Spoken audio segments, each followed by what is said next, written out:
Philosophical Mysticism Simplified, Plato's Forms 2.0. So Plato's forms. For Plato, the world is split between the visible world, which is physical, and the intelligible world, which is non-physical or immaterial. Plato takes the intelligible world to be transcendent and superior to the physical world. Within the intelligible world are forms and mathematical objects. The visible world contains physical objects as well as imitations and reflections of those physical objects. Forms, for instance, are immaterial, perfect, unchanging, eternal. Whereas physical objects and its derivatives are mere copies of forms that are material, imperfect, changing, and transient. That's Plato's take here. In philosophical mysticism, for comparison, the world could be divided into physical objects and its physical copies, memories, and non-physical potential configurations, ideas. So this isn't too far off from Plato's schema. Though I take it my model is cleaner and a significant improvement or update to Plato's. And we'll see this as we go through the lecture, go through the video. So a little different here, and we're going to sort of, make it work as we go through it. So proving non-physical potential configurations. So the biggest challenge in a Platonic framework is to show that non-physical or non-material things exist or can exist. So that's probably the biggest thing. The first thing you want to do is actually show that non-physical or non-material things can exist or do exist. But while controversial, I take it's rather easy, for instance, to prove non-physical potential configurations.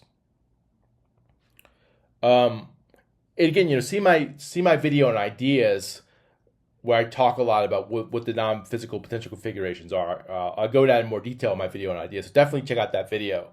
But it's actually, I think you could actually show or prove that there are non-physical potential configurations. And if you could do that, then you can show there's non-physical or non-material things that actually exist or can exist. So for example, take the heaviest element or atom that currently exists in the universe. Is at least conceivable, say, if there is a multiverse and two universes violently collide with one another, conditions could produce an element that is much heavier than any that currently exist or have existed. It's definitely perfectly possible that this could happen. And if we had a time machine, we could verify that this element does exist. If we travel to the future, we could actually verify that this element exists. But obviously it doesn't exist now in any instantiation. So obviously this element that we're talking about doesn't exist. So it's not real or physical, nor can it be physical in the usual sense. But there is a configuration that can be met. A certain number of protons and neutrons and electrons held together. This configuration isn't a pure fiction. It is indeed partly real, being how I define non-physical. So non-physical things, or at least non-physical potential configurations, do really exist, and we can show this. It's definitely something that's possible. So more clearly, though, in my theory, non-physical things exist in time, but not in space. And that's what I mean by partial existence. Non-physical things exist in time, but not in space.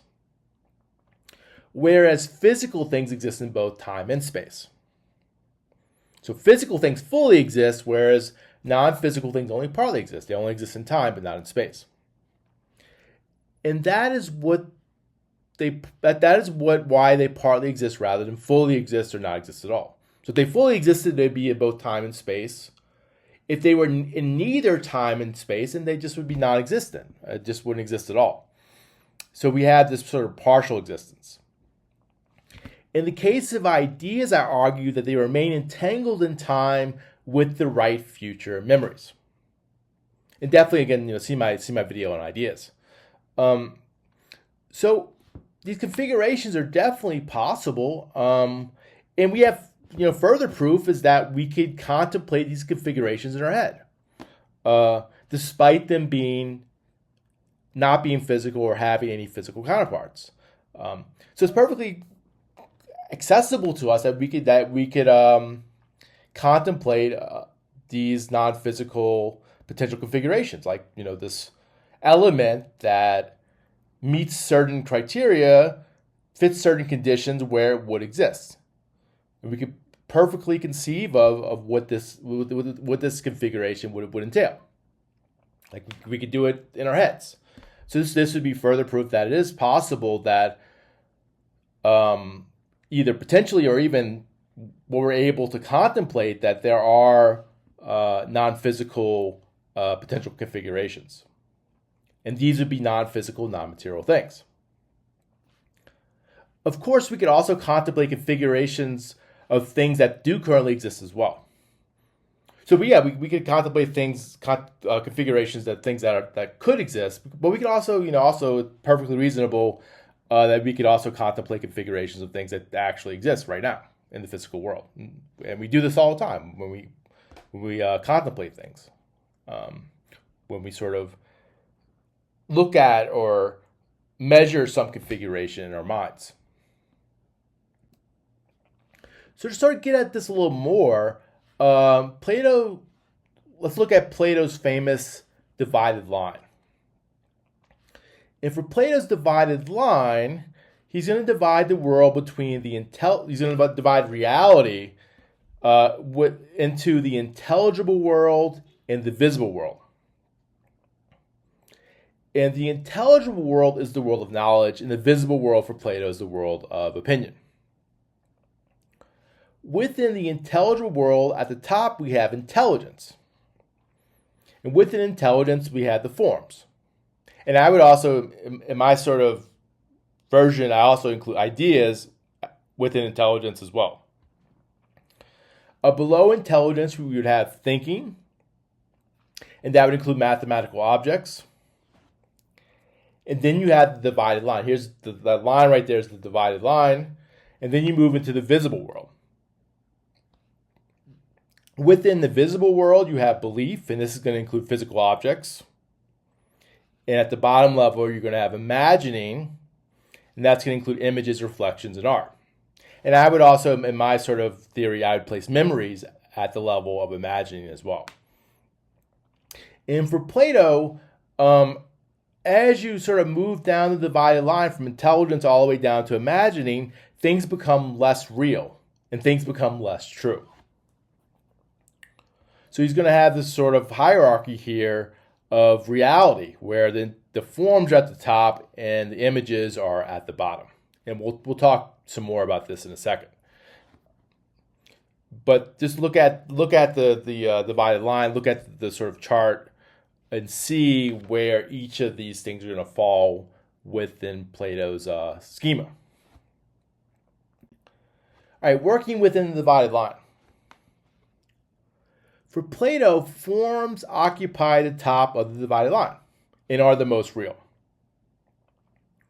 Images, which occupy the very bottom position on the divided line, are the least real. That's what Plato holds. But in philosophical mysticism, though, I change this and hold that physical objects are instead the most real. So in philosophical mysticism, physical objects are the most real things there are. The physical objects are more real than forms. They're more real than mathematical objects. So the physical object, what's most real in reality are the physical objects in philosophical mysticism. So therefore, definitely going to diverge from Plato here and making this move. Because for Plato, the physical objects are just one step above the imagining. So, but I'm going to place the physical object at the very top, at least in terms of being the most real. That being said, it is worth pointing out that forms, ideas are technically eternal. That's a configuration, or the configuration is eternal. It's very easy to show this. So, for instance, say a particular category of things cease to exist in the physical world, the configuration would still survive. And say even millions of years later, it could be reinstantiated exactly the same. So the configuration is eternal.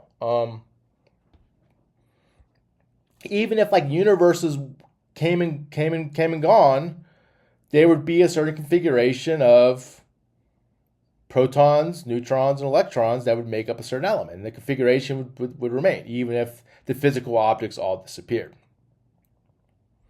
So in this sense, we could say that forms ideas are better or more permanent than physical objects in that aspect, though not more real than physical objects. So we can concede here that the forms are more permanent, because I mean, for the most part, they are eternal, like Plato says, but they're definitely not more real. So in philosophical mysticism, the physical objects are the most real. I'm treating forms and ideas as roughly the same. I'm sort of putting them at the same level. Though forms are, to be clear, a little broader than ideas, as Plato's using forms. So for instance, like potential configurations would still exist even if there weren't people to think of them. But for my theory, ideas are in the head. Ideas exist in the head. So the form, even though I'm using them kind of interchangeably here, forms are a broader category than ideas. But I will say this, that one way to think of it is all ideas are forms, but not all forms are ideas. That's sort of how I'm working with this. I would also treat imagining and memories as roughly the same, at the same level. Though imagining, in Plato's view, is also a little broader as well. For instance, like a reflection of a tree in a pond or an art exhibit is an imagining that could exist even if there weren't people to observe it. But for my theory, like ideas, memories are also in the head.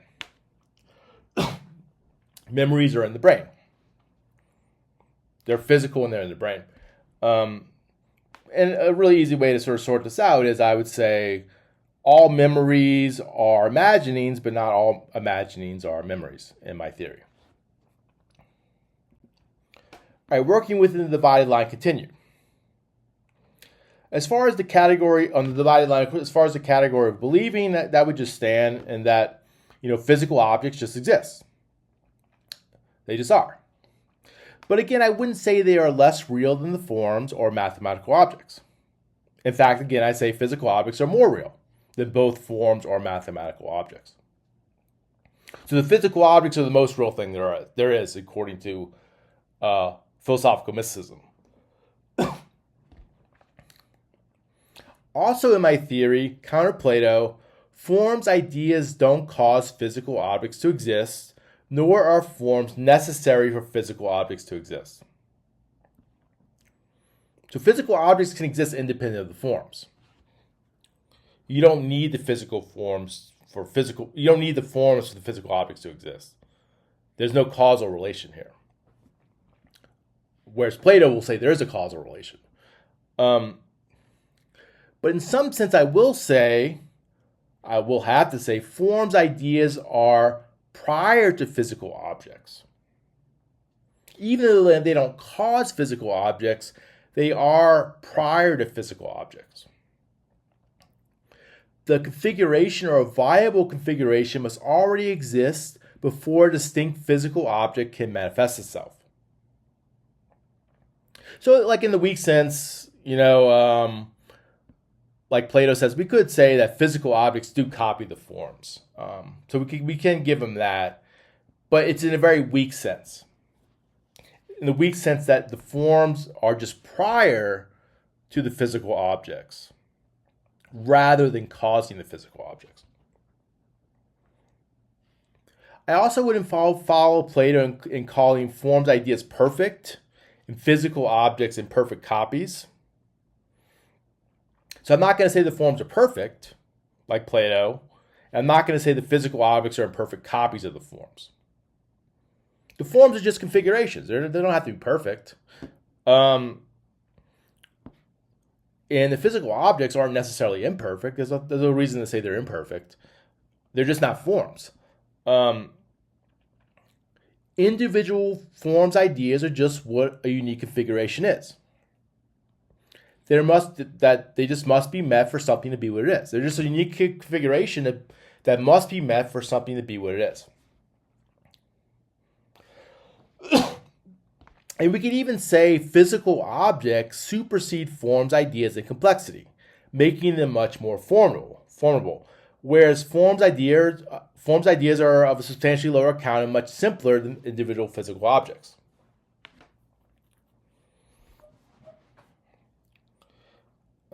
So, it's in terms of complexity here, I would say that physical objects are much more complex than the forms. The forms are simple. There's much fewer forms than there are physical objects. And the forms are simpler than physical objects. And that's a good thing because it's better to have much less forms than physical objects. You don't have to remember millions of forms. Well, maybe there are millions of forms, but there's definitely much less forms than there are physical objects in the world. That's a good thing because all you got to do is know the form of chair, and that's going to cover millions of chairs in the physical world.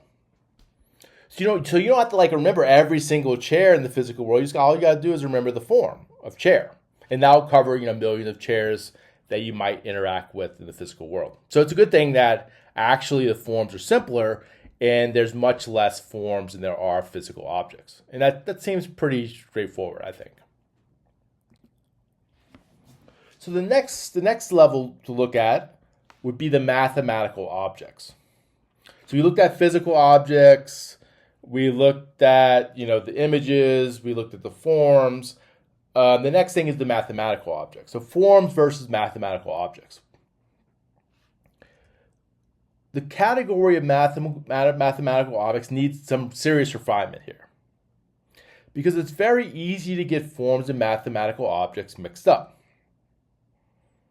A lot of mathematicians will call mathematical objects forms, but that's not the case. Plato makes a sort of distinction here. Plato's going to separate forms from mathematical objects, but it's still unclear what the difference is. But I'm going to make this distinction. For me, this is the distinction I'm going to make between forms and mathematical objects. Forms are non-physical potential configurations that can exist in the physical world or be copied in the physical world. Whereas mathematical objects are non-physical potential configurations that cannot exist in the physical world. So, for instance, numbers in themselves can never be instantiated in a real sense. So we might say forms are more real or better than mathematical objects because they can exist as both pure configurations as well as exist or be copied in the physical world. Whereas mathematical objects are simply pure configurations. They can't exist in the physical world. And in my inversion, given physicality of prize status, that makes forms more real, in that they can also be instantiated physically or copied by physical objects. So the fact that forms can also interact with the physical world makes them more real than the mathematical objects which cannot interact with the physical world. Forms can exist in some capacity in the physical world, whereas mathematical objects cannot. The mathematical objects are pure configurations. And that's going to be the distinction I'm going to make between forms and mathematical objects. And I think that's a good distinction to make. Definitely clears it up in my view. But what about fanciful configurations? One thing in my theory to keep in mind is that truth, in philosophical mysticism, truth isn't that important as far as ideas go. You could just as easily contemplate a configuration of a true idea as well as a false idea. Configurations need not be true or false, they just are. They're different configurations that can either be met or not met. They can either be met or not met. There's no reason to really care. Well, the configuration doesn't have to be true or false. The configuration just is. It's just something that it's either met or not met. And configurations can be both true and false.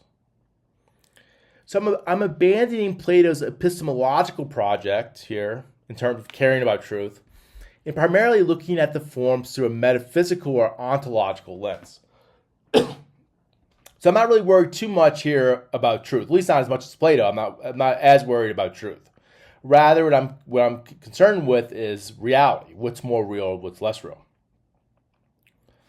So, but what's worth addressing? But it's worth addressing configurations of false ideas. So we might as well address it.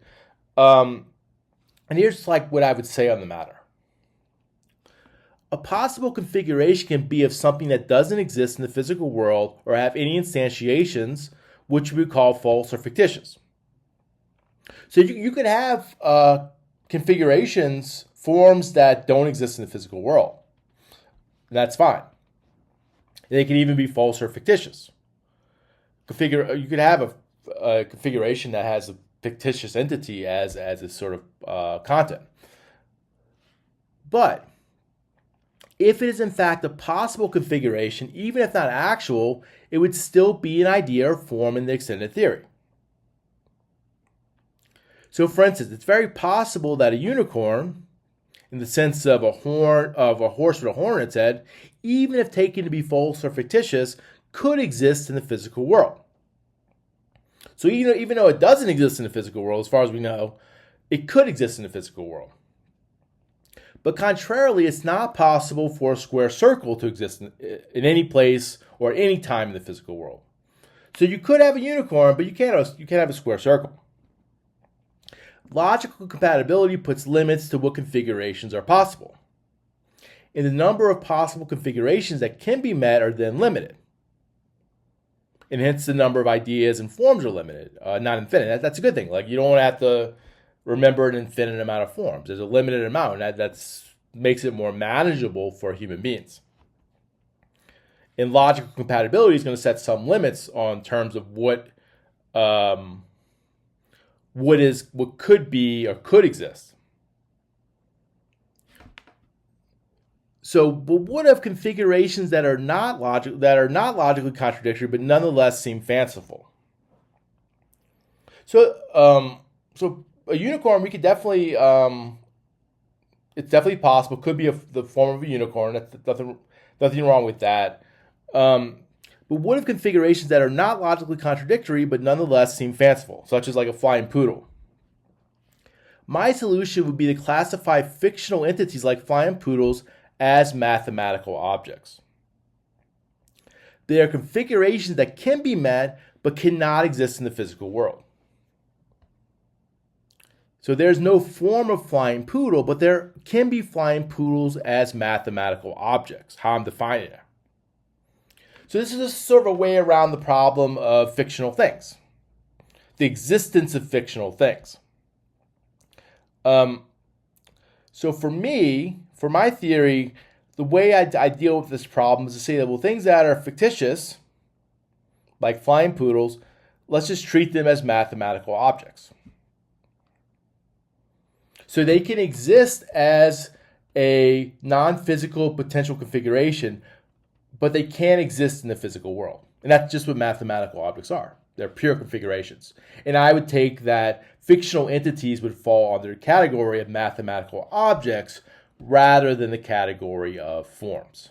I think that solves the problem of the existence of fictional things. Like, they do exist in some sense, but they're mathematical objects. They're not necessarily forms. They're not physical things or so on. So that sort of, I think, solves a lot of problems in terms of metaphysics as far as accounting for ideas that can exist in the physical world. So in some sense, by making this distinction, the forms have more truth to them than mathematical objects. So they're more true or more real in the sense they could also be instantiated in the physical world in some degree. So that's Plato's Forms 2.0. I think it's an improvement. I think it's a little bit better, cleans up some stuff. And this is how I would deal with Plato's forms within my greater theory of philosophical mysticism. This is how philosophical mysticism would sort of use or incorporate the forms into its framework. All right, until next time.